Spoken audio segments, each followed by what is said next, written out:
Oluguudo lwe baali batandikako balusuulawo ekimu kiringa wekiraba emmotoka zimanyi. Olunaku olwaleero omuyimbi King Saha avuddeyo nga by the way nga si musanyufu. Alaze munangate obutali bumativu n'oluguudo lwabwe olw'ennakawuka bengenda okubeera nga nkutuusaako kosa ate nga ye Palaso nkugambye kyakoze stage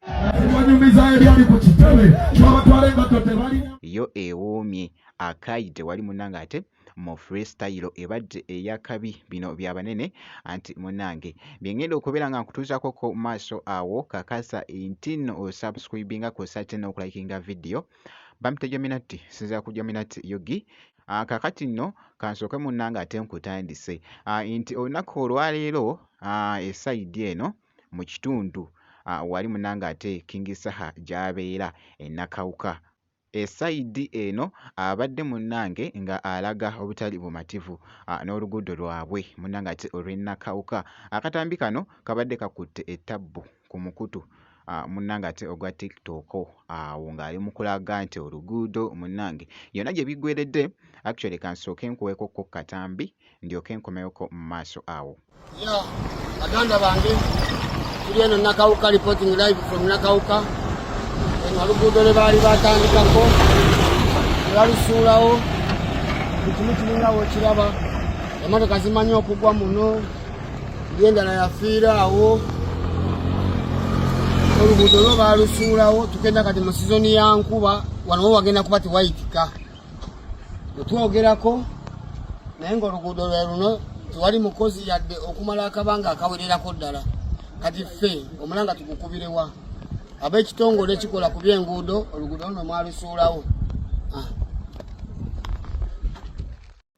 Ku saidi y'emu jjukira nti nno olunaku olwaleero King Saha afunyeyoko akadde n'asobola munnange okubeera ng'asibako ko wali ewaka nga woobitegeera awo abadde just mu free time ye nga boogezaako okulaba nga bw'agoyingako munnange ate crazy mu katambi ako nako akabadde kafuuse munnange ate ettabbu.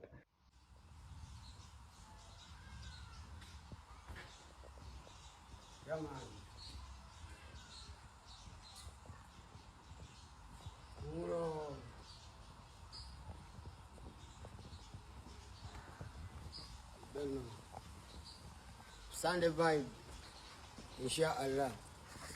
You don't know. Yeah, man.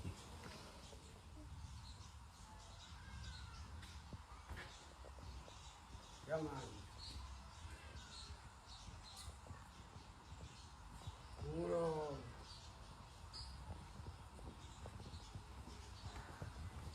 You don't know. Sunday vibe, inshallah. You don't know. Bwentyo nno munnanga ate bwe mucekinzeko kankwongereyo ku wali Palaso yabaddeko ko mu kifo ekimu by the way n'aperforminga wali stage yo yakute vibe muganda wange esaidi eno jjukira nti nno Palaso kasita akwata munnange ku luno oluyimba bino bya banene oh my god kasita bamuteerako awo n'asooka n'akubamu munnange ate freestyle eno ebadde ekutta akati wali ku stage nga boogezako okulaba embeera bwetyo bwebadde. Banyumiza ebyali ku kitebe babatwale nga tebalina mu bigere bikenga mu byacali na mikebe kakola kani mbukali kakere sezibeti yadduka nasanga ntebe nekwatako kamwaka tuliko mulere nekabuza kimukyokere munene okukasonyiwa nakakuba teke kano makolo sali woze nalina ntebe bino byabatiri banyumiza ebyali ku kitebe babatwale nga tebalina mu bigere bikenga mu byacali na mikebe kakola kani mbukali kakere sezibeti yadduka nasanga ntebe nekwatako kamwaka tuliko mulere nekabuza kimukyokere munene okukasonyiwa nakakuba teke kano makolo sali woze nalina ntebe bino byabatiri tebikyatambula ku mwana mulenzi oyo yakavaayoko n'ayirizinga oluyimba lwe munnange. Tusaanidde kubeera nga olusubwa genda ku YouTube channel ye obeere nga olikyekingako mwana mulenzi oyo Pallaso ku luyimba lwe munnange ate olupya. Bwe nti nno munnange ate bwenkoze bwe kasita obeera nga osubscribinze manya nti nno ojja kubeera ng'ofuna notification ku update yonna enaaba eteereddwayo esayidi eyo. Ngenda kubeera nga nkomawoko mu maaso awo n'ebirala.